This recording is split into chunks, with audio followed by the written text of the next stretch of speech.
अस्सलाम वालेकुम। उम्मीद है आप सब खैरियत से होंगे और दुआ है कि अल्लाह पाक हम सबको सेहत, हिदायत और आफ़ियत के साथ रखें।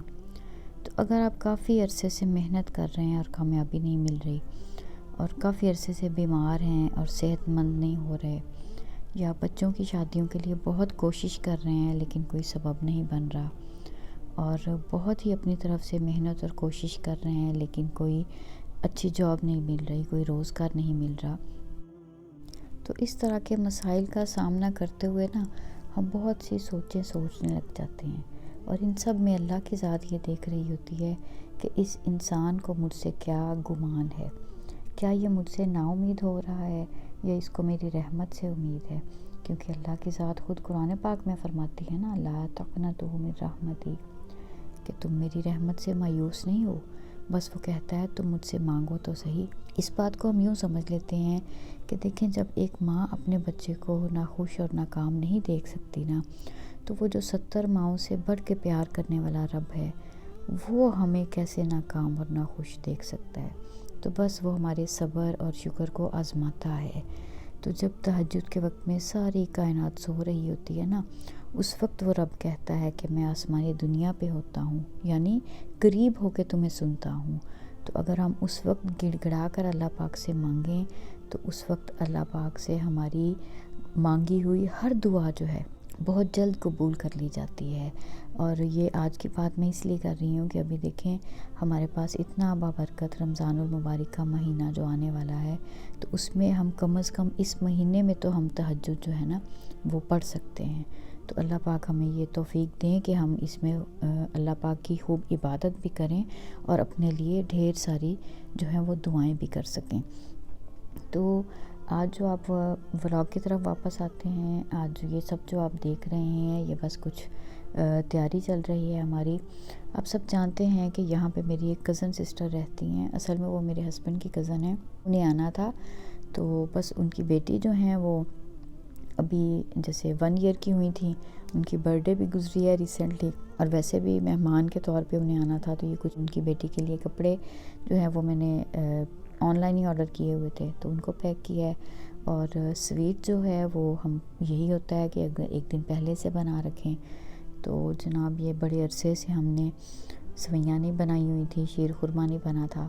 तो फिर हस्बैंड के कहने पे हम लोगों ने फिर मैंने यानी यही बना के रखा एक दिन पहले। और जब ये किचन से हम इतना करके क्लीनिंग वगैरह से फ्री हुए ना, तो ये नेबर्स की तरफ से जो है ये फिर ये हमें आ गए। और ये इतना मज़ा आया खा के ना, पाकिस्तान भी याद आया, बचपन भी याद आया। बड़े शौक़ से ये खाते थे, ये अच्छा लगता था कॉम्बिनेशन नमक पारे और बूंदी का। और ये जो है ये नेक्स्ट डे है जब फिर हम सारी उनके आने से पहले जो खाने की तैयारी हम कर रहे हैं। अच्छा, वो तो आप विजुअल्स में जो हैं वो देखते रहेंगे, लेकिन बात थोड़ी सी कर लेते हैं हम मेहमान नवाजी के लिहाज से। देखिए, ये हदीस पाक में है कि जो लोग अल्लाह और आखिरत के दिन पे यकीन रखते हैं उन्हें अपने मेहमान की खातर तवाज़ो करनी चाहिए। हज़रत इब्राहीम अलैहिस्सलाम का ये बहुत मशहूर वाक़या है ना, हम अक्सर सुनते हैं कि मेहमान के बगैर खाना नहीं खाते थे। तो उन्होंने अपने घर में चारों तरफ दरवाज़े बनाए हुए थे ताकि जिस तरफ से भी कोई आए ना, तो मेहमान आसानी से इन तक आ सके, और बग़ैर मेहमान के ये खाना ही नहीं खाते थे। हज़रत अली रज़ी अल्लाह तआला अन्हु एक दफ़ा रो रहे थे। किसी ने उनसे रोने की वजह पूछी, तो उन्होंने बताया कि 7 दिन हो गए हैं और कोई मेहमान मेरे पास नहीं आया घर में। तो मैं इस वजह से परेशान हूँ कि कहीं अल्लाह ताला ने मुझे ज़लील और रुस्वा करने का इरादा तो नहीं फरमा लिया। तो मेहमान का आना, हम एक आम जो बात है ना वो सुनते हैं, कहा जाता है कि मेहमान अल्लाह पाक की रहमत होते हैं। और जी, हम जो परदेश में रहते हैं ना, हम लोग तो अल्लाह की इस रहमत की आमद के बहुत ही तरसे हुए होते हैं। बहुत अरसे के बाद कोई मेहमान आता है घर में, तो फिर एक अजीब सी खुशी भी हो रही होती है उनके लिए। ख़ास तौर पे फिर तैयारी करना, ये खुशी खुशी करना, ये सारा बड़ा अच्छा भी लग रहा होता है। तो चलें कुछ थोड़ी सी बात करते हैं कि अगर मेहमान जब भी घर में आए तो हमने मेहमान को ट्रीट कैसे करना होता है। सबसे पहले तो ये है कि मेहमान की आमद पे खुशी का इजहार करना, फिर दिल खोल के अपने असबाब जो अल्लाह पाक ने दिए हैं ना, उसके अंदर रहते हुए कोशिश करें कि बेहतरीन चीज़ मेहमान के सामने सर्व की जाए। اس کے بعد دسترخوان پہ کھانا کھاتے ہوئے نبی پاک صلی اللہ علیہ وآلہ وسلم بار بار اصرار کیا کرتے تھے. تو مہمان کو جب سرو کریں تو بار بار ان سے یہ پوچھنا کہ آپ اور لیں. یہ اصرار کرنا جو ہے نا یہ بھی سنت ہے. اور مہمان جو ہے وہ یہی کہا جاتا ہے کہ 3 دن تک کے لیے جو آئے وہ مہمان ہوتا ہے. 3 دن تک اس کا اکرام کرنا چاہیے. اور کوشش یہ کرنی چاہیے کہ جو بھی ہم مہمان کے اکرام کے لیے جو بھی انتظام کریں اس کو ہم نہ نیت کر لیں کہ یہ ہم اللہ پاک کو راضی کرنے کے لیے کر رہے ہیں. اور سب سے اہم بات جو ہے وہ میں پہلے بھی شیئر کر چکی، وہ یہ ہوتی ہے کہ جب بھی کوئی ہمارے گھر میں آئے ہم اس کے ساتھ دین کی بات ضرور کریں، اللہ کی بات ضرور کریں. کیونکہ ہماری اس گیدرنگ میں اگر ہم نے اللہ کو یاد نہیں کیا نا تو پھر ہمارا یہ ملنا، یہ خوشی کا انجوائمنٹ کا وقت جو ہے نا وہ ہمارے لیے حسرت اور افسوس کا وقت بن جائے گا.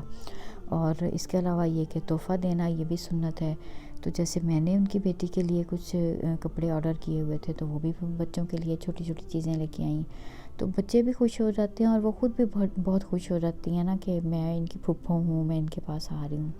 تو ہمیں بہت مزہ آیا. اور یہاں پہ کوئی ایسا دن جب گزرتا ہے نا، کوئی ایسی ہماری کوئی آ جائے یا ہم کسی کی طرف جائیں تو یقین کیجئے تھوڑے دن تو نا وہ عجیب خوشی میں انسان رہتا ہے، بڑا اچھا فیل ہو رہا ہوتا ہے. تو خیر یہ ہم نے جو ہے نا وہ کھانا وغیرہ کھایا، بچوں نے بہت کھیلا. ابھی آپ نے دیکھا ماشاءاللہ سے ان کی بیٹی جو ہے وہ میرے بیٹے کے ساتھ تو بہت ہی خوش ہوئی. اور میرے بچے تو بہت خوش تھے، جیسے ان کو تو ایک کھلونا مل گیا چھوٹا سا. تو وہ بھی جو ہے نا وہ ان کی بیٹی کا نام زمل ہے تو وہ بھی زمل کے ساتھ نا بہت ہی خوش ہو رہے تھے. کبھی ایک اٹھا رہا تھا، کبھی دوسرا اٹھا رہا تھا. اور یہ بچے جو ہے نا یہ اپنے گفٹس لے کے بھی بہت ہی خوش ہوئے. وہی بچوں کو چھوٹی چھوٹی سی چیزیں ہوتی ہیں جو ہم گفٹس وغیرہ دیتے ہیں. اور گفٹ کے لیے بھی یہی ہوتا ہے کہ ضروری نہیں ہوتا کہ وہ بہت مہنگی چیزیں ہوں، بس دینے والے کا خلوص ہوتا ہے، اس کی اپنائیت ہوتی ہے. تو وہ ہمیں وہی جو ہے نا وہ اچھی لگتی ہے اور یاد رہتی ہے. تو ہم نے بہت مزہ کیا. بہت عرصے کے بعد جو ہے نا وہ کافی مہینوں کے بعد اس طرح سے ہمارے گھر میں کوئی گیسٹ آئے تھے. تو بچے بھی بہت خوش ہو گیا اور میں بھی بہت خوش ہوئی. ابھی میں نے لاسٹ میں آپ کے ساتھ پائے کی ریسیپی شیئر کی تھی نا، تو بس وہی پائے بنائے تھے، ساتھ میں نے فرائیڈ رائس بنائے.